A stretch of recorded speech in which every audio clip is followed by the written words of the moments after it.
Hello, 大家好 welcome to my channel. I'm actually a game nerd and a self-learner of English from China. So the thing is, there's a game called the BZT, a small independent game made by KODLL, which is based in the Czech Republic. This game supports 11 languages, excluding Chinese, but still received 96% positive reviews from Chinese players. However, on December 2018, the game's developer posted a tweet on their X with screenshots of two negative views complaining about the lack of Chinese language support. They argued that this is not the right way to express such a demand and even referred to these complaints as blackmail practices. At first, this was somewhat understandable.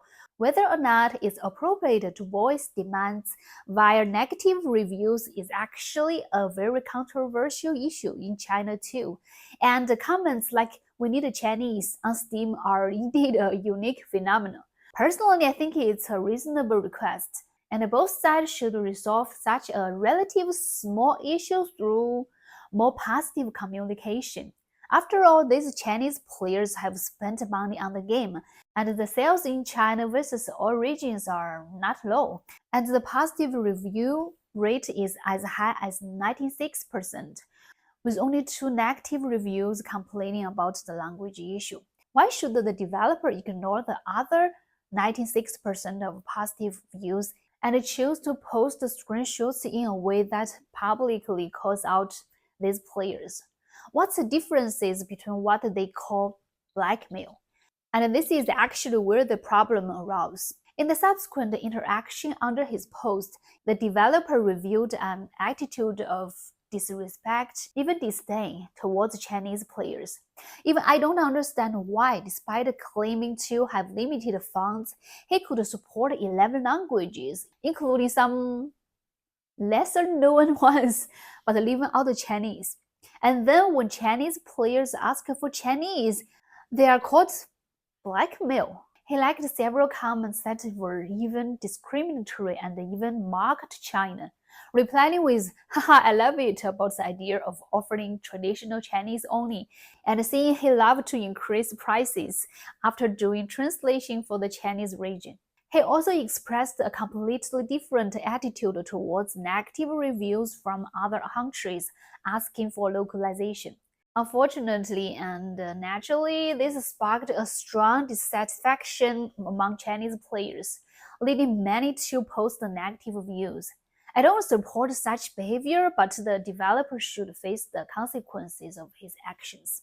What's particularly ironic is that one player who had bought and thoroughly enjoyed the game and left a positive review even mentioned in the review that they were disappointed not to experience the story due to the lack of Chinese, but still thought the game was excellent. Yet after this incident, he changed their review to negative. Isn't this somewhat of a reflection? Another player on December 6 called this game his Game of the Year, but later reluctantly changed it for "if criticism is not allowed, prize will be meaningless." These were people who once loved your work. It's really a shame, I think. As I said before, this is a very small issue that could have been solved in a better way without hurting the 96% of innocent people. But I chose the worst possible approach. Of course, don't get me wrong, I wanted to emphasize that since the developer has already recognized his mistake and apologized, I'm not trying to bash him. I'm using this as an example to remind those who want friendly communication that before fully understanding a country, an individual, or a culture, one should at least maintain the most basic respect. I believe this is the foundation for positive communication. Making a small issue bigger and more complicated can lead to unforeseen and unacceptable consequences, which can negatively impact your work. It's simply not worth it. In fact, for a long time, many game developers haven't seen China as a market worth targeting. There are certainly historic reasons for this. Even within the Chinese player base, this has been criticism, such as piracy and cheating. However, with China's economic development, the improvement in the general public's living standards, and the growing purchasing power, China has become the world's largest game market.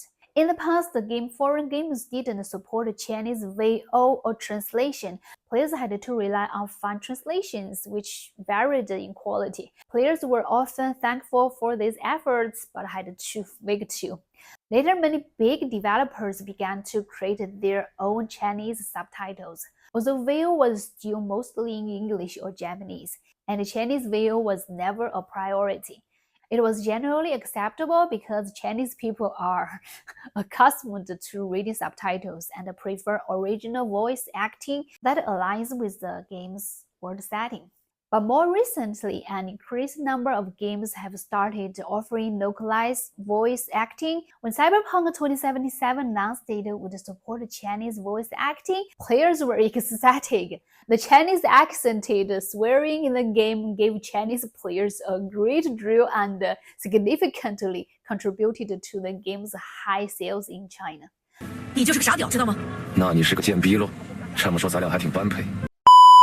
The Polish government even released a guide for game development aimed at the Chinese market, which is extremely detailed and offers valuable insights for both international and Chinese developers and players.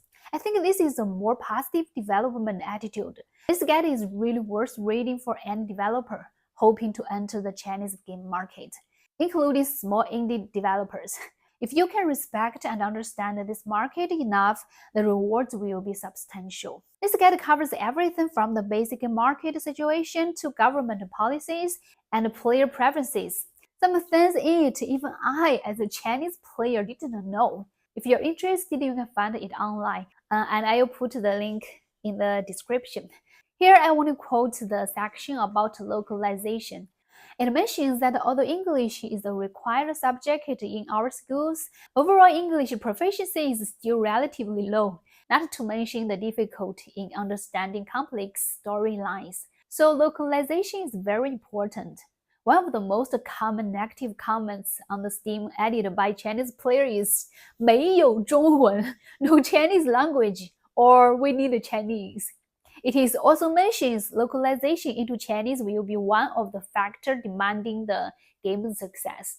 If you want to release your game globally without region locking in China, Chinese localization is an essential option. Given the massive Chinese-speaking audience and their purchase power, unless of course you don't want a Chinese player to buy your game. The guide also discusses the difference between simplified and traditional Chinese. Interestingly, the author of VZT liked a comment about only translating into traditional Chinese, which is quite ironic. To us, both simplified and traditional Chinese are still Chinese, and we can understand both. Trying to mock us this way is somewhat childish, isn't it? Despite we can understand both, but I highly recommend you to simplify the Chinese too, because it's more common in mainland China. Another thing I wanted to remind everyone that I highly respect the idea of freedom of speech. However, we must also admit that it can lead to information becoming overly complicated. In an era where everyone can voice their opinions, how to filter information is crucial. You never know the intention of the people commenting. And I want to go into it too directly here. Just a reminder, avoid engaging in politicals, especially regarding countries or regions whose politicals you don't fully understand. For those who just want to make good games and bring joy to more players, stick to your original intention and do your job well, unless you don't care about the world's largest game market. Yeah. Lastly, I needed to correct 2 points in the guide. It says that Chinese gamers today dub Poland as 游戏大国, meaning gaming power. No, it's wrong, but we call them 波兰蠢驴, Polish fools, specifically referring to the Witcher series studio, CD Projekt Red. But it's just a joke. We tend to give beloved companies nicknames that aren't very flattering.